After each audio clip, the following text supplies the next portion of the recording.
Mission 1, and I would love for everyone to get their press pass today. Often in schools, we forget that there's a whole person that we're trying to teach. Instead, we simply try to get content into them.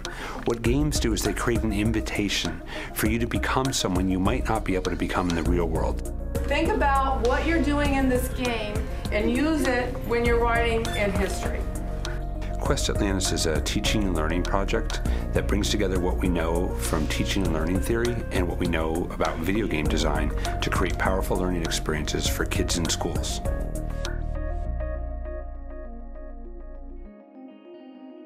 As education funding continues to be cut, taking students away from the classroom isn't always a practical response. If I wanted to go do a real-world trip out to a park, I need to get money for the buses, I need to get insurance, I need to get the permission from all my other teachers to let me out of their classes. Then when I get there, the odds that there'll be a scientifically interesting problem that we can have a kid actually solve are very minimal. Where in a virtual world, I can do all that. Unfortunately, in urban education, too often students are further alienated from authentic problems by being given sort of drill and skill, preparing them for a standardized assessment. Quest Atlantis provides that opportunity for us to give students authentic real-life experiences in the classroom through a virtual world.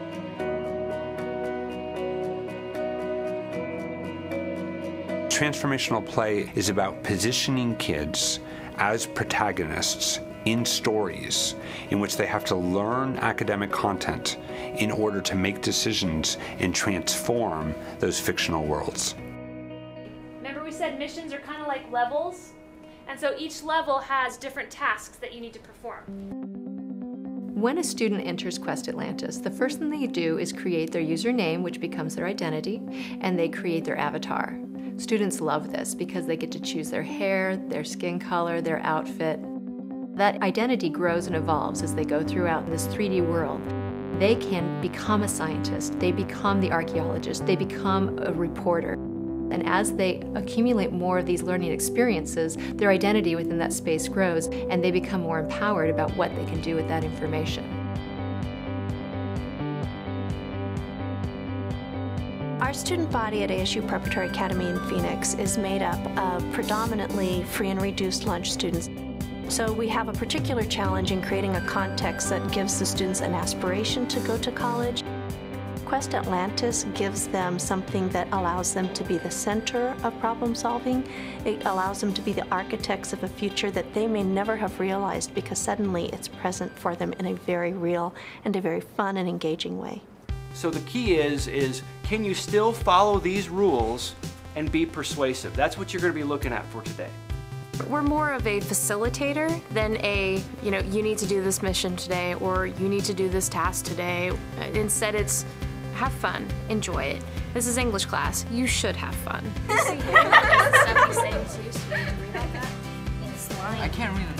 I know I don't know anything about playing video games, but I know deep in my soul that this is the way we have to get to the kids, so I can't let my fear of using it hold us back. It's quite unheard of as a previous teacher to think that my students would be rushing home to immediately log back into a school activity and continue it, but we found that they do on average spend 4 to 5 hours a week outside of class time working on these things at home. And what the data is showing us is that kids are learning deeper, learning more content, retaining it better over months, and they're engaged more deeply. You need to pick 3 pieces of evidence they're going to best support that reason. I'm hearing changes in the way that they talk to each other and to me, which is amazing. Quest Atlantis gets the students that are even the most resistant to learning to actually get involved and get motivated. There are several kids that we haven't been able to get anything in their journals. It's like squeezing a turnip. And they're the ones really going gung-ho on the game, and they are writing more than they ever have. It actually helps you a lot in persuasive writing and techniques for the writing. I've learned I'm a better writer than I thought I was. Now I know what I need to do to write very well. I think it's really fun. Honestly, it doesn't feel like school. We've been trying to make narratively driven games about characters, about people for a long time, but they've never had a very particular focus the way that this project did, and they've never executed as well.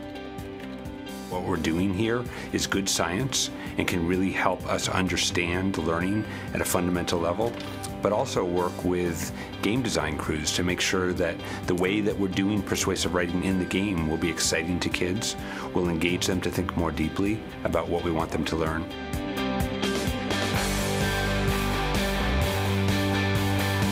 We started in a Boys and Girls Club in southern Indiana with about 10 children, and it's now grown to about 65,000 all over the world. The future that I see for Quest Atlantis is expanding how we teach writing, expanding how we teach science, expanding how we teach mathematics, so that our students really begin to see those real-world applications and they become excited and engaged in a way that gives them a picture of what they might want to study when they go on to the university. What we could create could make the lives of millions of kids so much better because they could have this empowered passion. It is going to be easier when I grow up to be able to make a change, because I know this is just a game, but since I already did it in a game, it's going to be much easier to actually do it in real life.